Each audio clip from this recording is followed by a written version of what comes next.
Welcome to the Everyday English Podcast. Learn with me daily, improve constantly.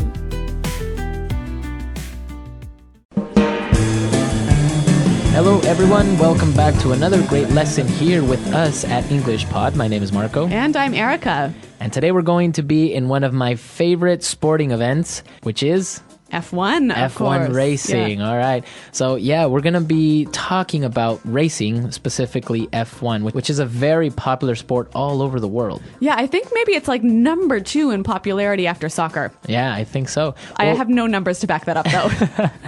Well, they do travel everywhere. They have races all over the world, and just people love it. So, well, it is kind of a cool thing. Going 300 kilometers per hour in a car is pretty cool. All right, so let's not delay this any longer. Let's listen to our dialogue for the first time.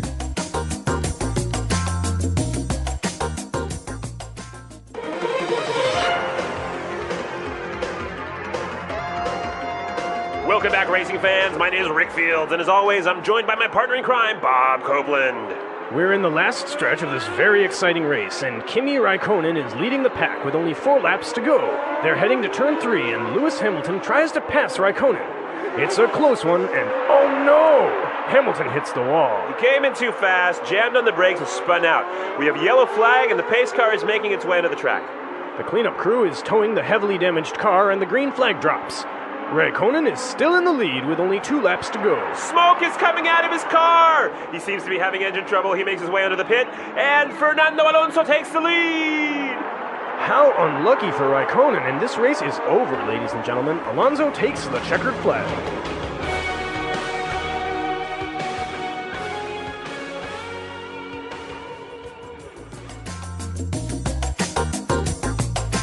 What an exciting race. I always love a good crash when it comes to car races. I think many people go to races expecting to see a crash. They don't want to see people getting hurt.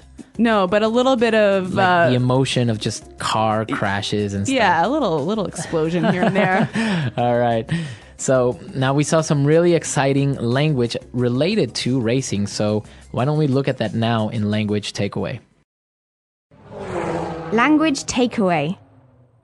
All right, so we were talking about that crash, and I think what led to the crash was the driver jammed on the brakes. Right. He jammed on the brakes. To jam on the brakes. Okay. Now, if I jam on the brakes... You push the brakes really, really hard and really quickly and really suddenly. Right, so you jam on the brakes and you stop very quickly. So Lewis Hamilton jammed on the brakes and consequently spun out. To spin out. Okay, in the present, it would be spin out. Spin out. Okay, so imagine yourselves driving your car on a very wet road. And then you jam on the brakes. Right. So then the car, you kind of lose control of the car and it starts to spin. It goes in circles. That would be to spin out. This has actually happened to me more than once. Really? Yeah. Were you okay? Yeah, I was fine. Okay.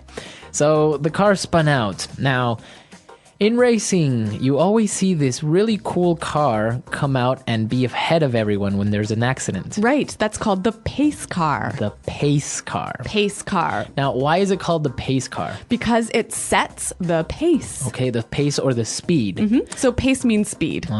So this car comes out and no other car can pass it. Everyone must go at the same speed. Right, the pace car. Pace car.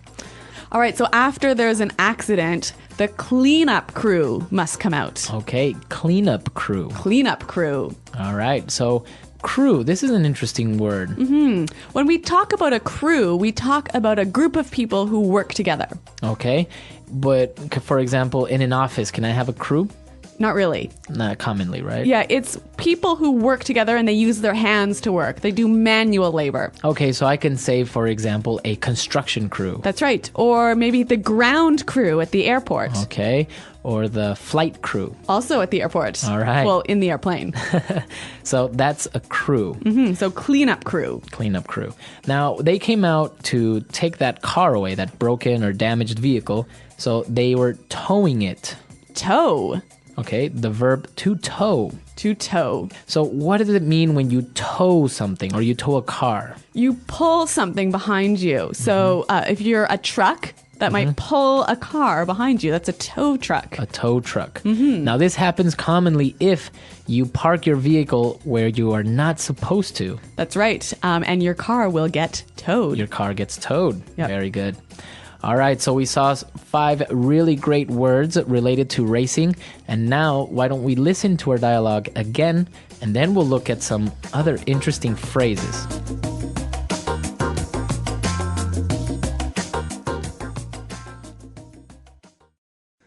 Welcome back, race fans. My name is Rick Fields, and as always, I'm joined by my partner in crime, Bob Copeland. We're in the last stretch of this very exciting race, and Kimi Raikkonen is leading the pack with only 4 laps to go. They are heading to turn 3, and Lewis Hamilton tries to pass Raikkonen. It's a close one, and oh no, Hamilton hits the wall. He came in too fast, jammed on the brakes, and spun out. We have a yellow flag, and the pace car is making its way onto the track. The cleanup crew is towing the heavily damaged car, and the green flag drops. Raikkonen is still in the lead with only 2 laps to go. Smoke is coming out of his car. He seems to be having engine trouble. He makes his way into the pit, and Fernando Alonso takes the lead. How unlucky for Raikkonen. And this race is over, ladies and gentlemen. Alonso takes the checkered flag. Okay, so now we're back, and I think it's time for us to take a look at some phrases in Fluency Builder. Fluency Builder. Well, even though we're talking about F1 racing, a lot of the language can be used in many different situations. So let's look at some of those phrases now. When Rick Fields introduced his co-host, he said, "My partner in crime." Partner in crime. Partner in crime. Now, it's not that they're actually committing a crime. No, they're not actually bank robbers. But it's a very common and friendly way of saying my good friend or The person I do everything with. right, my coworker, for example, right? But a coworker who's a really, really good friend, who you spend a lot of time with. Okay, so that's your partner in crime. It's just a metaphor, right? So partner in crime. Now, what about the next phrase? The last stretch. The last stretch. Last stretch. Okay, before we explain this word, let's listen to some examples and then we'll come back and talk about it. Example 1. We are finally in the last stretch of a very long week. I can't wait to go home. Example 2. He's in the last stretch of his college years, and soon he'll graduate. Okay, so I understand that to mean like the final length of time. Right, the last or final moments before an ending. All right, so the last stretch. The last stretch. Now, when you're on the last stretch, you just have a few minutes to go. To go. Yeah, to go. Now, this preposition to and the verb go is very easy, right? Right.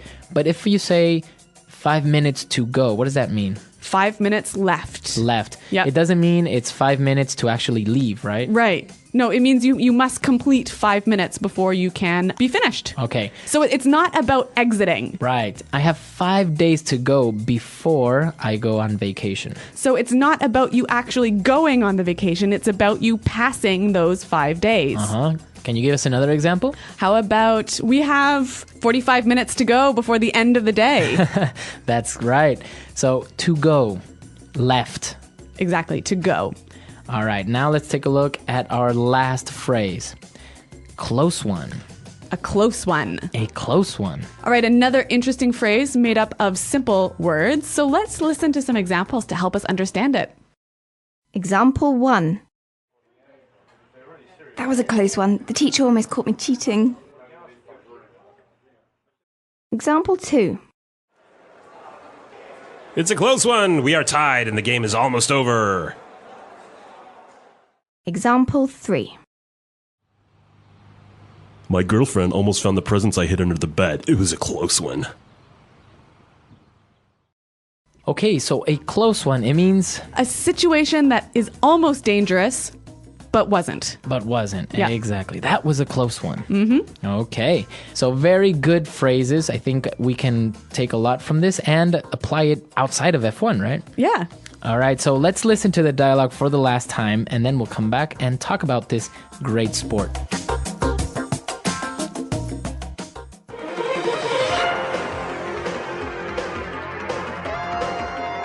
Welcome back, racing fans. My name is Rick Fields, and as always, I'm joined by my partner in crime, Bob Copeland.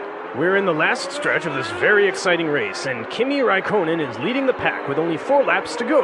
They're heading to turn 3, and Lewis Hamilton tries to pass Raikkonen. It's a close one, and oh no! Hamilton hits the wall. He came in too fast, jammed on the brakes, and spun out. We have yellow flag, and the pace car is making its way into the track. The cleanup crew is towing the heavily damaged car, and the green flag drops. Raikkonen is still in the lead with only 2 laps to go. Smoke is coming out of his car! He seems to be having engine trouble. He makes his way under the pit, and Fernando Alonso takes the lead! How unlucky for Raikkonen, and this race is over, ladies and gentlemen. Alonso takes the checkered flag.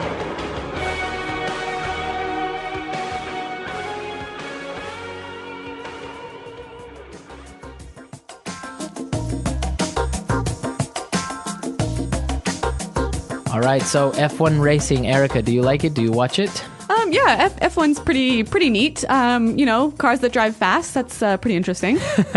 Well, for some people it isn't, right? Like, why do I want to go to a race and just see fast cars? Okay, I would never go to a race, but I think I would maybe watch the highlights on TV. Well, actually, this year it's really exciting because, again, we're going to have a night race. I think it's in Malaysia or somewhere in Asia that they're going to race at night. Oh, so that's pretty special, huh? Well, it's like harder to see and you're going really fast. All right. Imagine. All right. So I hear you're going to the F1 this year. Yes, this year I'm going to go to the Shanghai circuit to watch the F1 race. So I'm really excited about that. I haven't ever been to one, so it should be fun. All right. Well, I hope you get to see some interesting things like car crashes and pace cars. Yeah. What about you guys, our listeners? Are you fans of F1? Have you ever been to an F1 race? Exactly. Send us your questions and comments and also your stories. I think we have listeners from all over the world. We have a lot of listeners in Brazil, and I know that there is a Grand Prix there. So tell us, how did it go? Do you like it? You can visit us at englishpod.com, where Marco and I are around to answer your questions. All right. Any Canadian race car drivers? Yeah, there was one recently. Something. All right, maybe our users know which one is the Canadian. So we'll see you guys there. Thanks for listening. Bye. Bye.